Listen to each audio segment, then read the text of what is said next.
This is Inside Indiana Business Radio for the afternoon of Thursday, June 8th, 2023. I'm Alex Brown.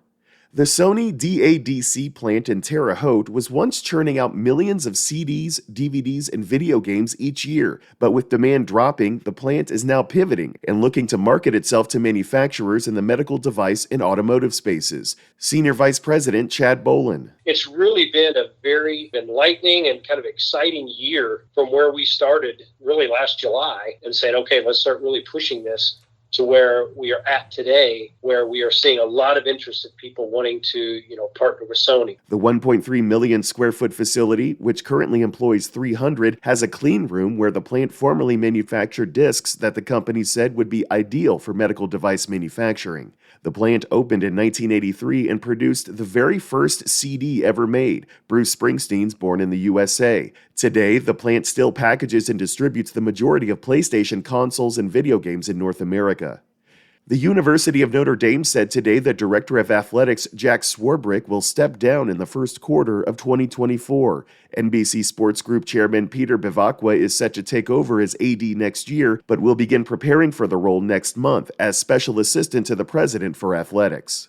A company operating a northern Indiana printing plant has told state officials it will close, eliminating jobs for about 525 workers. LSC Communications said in a notice to the state this week that LSC Print Solutions in Warsaw expects to let the employees go in September.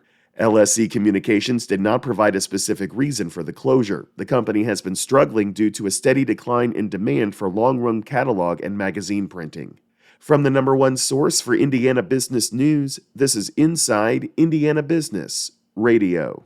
Get ready, West Central Indiana. We're headed your way. IBJ Media, Inside Indiana Business, and the Indiana Economic Development Corporation invite you to the inaugural Engage West Central Indiana event, presented by CareSource, Indiana University, and Old National Bank.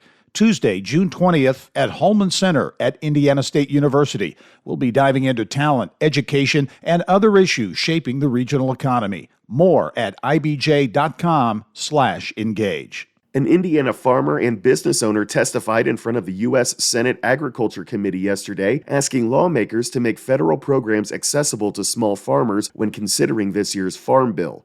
Nick Carter, owner of Indianapolis-based 20-acre Mud Creek Farm, focused his testimony on farmers like himself, small-scale crop producers. I support a robust crop insurance program, but as implemented, the current crop insurance programs are not really feasible for diversified farms like ours. The requirements for yield history and cost justification just don't align with the realities of a small farm growing specialty crops.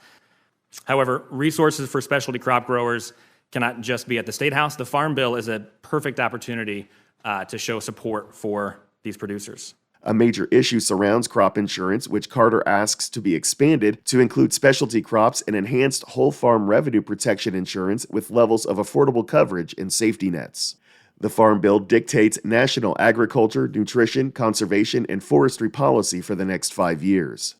A growing Grant County-based business that sells breaded pork tenderloins at pop-up events throughout Indiana plans to open its first restaurant this fall in Westfield. Swayze Loins, maker of the original Swayze, Indiana hand-breaded tenderloin, is set to open a 2,700 square foot restaurant at Spring Mill Station. Swayze Loins owner Jim Cruea told the IBJ the Westfield restaurant is the first of 15 locations that he plans to open in the next 5 years. The first 5 restaurants will all be in Hamilton County.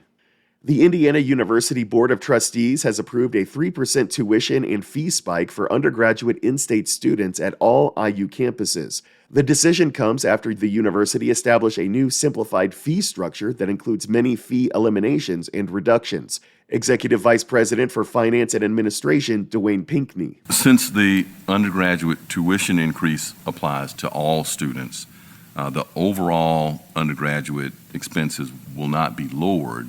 However, with the reduction of other fees, many IU students will see a reduction in the total tuition and fees that they would have paid in the upcoming year. In its financial presentation to trustees, the university reported a reduction of 542 fees amounting to over 50% of its fee list. The university said this will save the student body $14.5 million per year starting in the 2024 fiscal year. Indiana University will also receive a more than $500,000 grant from Indianapolis-based Lilly Endowment for work to greater understand Indiana's shortage of mental and behavioral health professionals.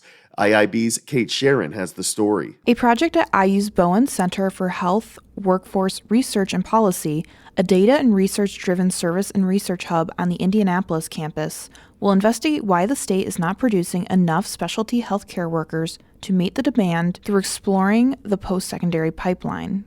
Around 1.1 million adult Hoosiers have a diagnosed mental health condition, according to the National Alliance on Mental Illness. About a third do not receive the health care they need. Additionally, 54% of 90,000 12 to 17-year-olds with depression do not receive applicable care.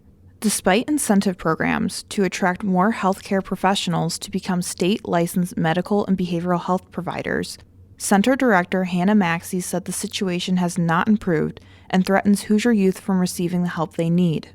The $515,005 grant will fund a comprehensive review of Indiana's recruitment and education system, creation of a network of partners and stakeholders, identification of the stem of the issue, and the eventual development of programs and recommendations, especially K-12 early exposure pushes to the state government.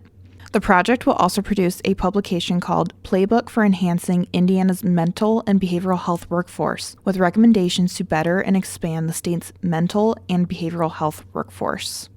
Kate Sharon, Inside Indiana Business, Radio on Demand. NetLogic's founder Audrey Taylor is this week's guest on the Business and Beyond podcast with Gary Dick, presented by PNC, a weekly conversation with high-profile Hoosiers in business, sports, and entertainment, and beyond. Available now from your favorite podcast provider. I'm Alex Brown for Inside Indiana Business Radio on Demand.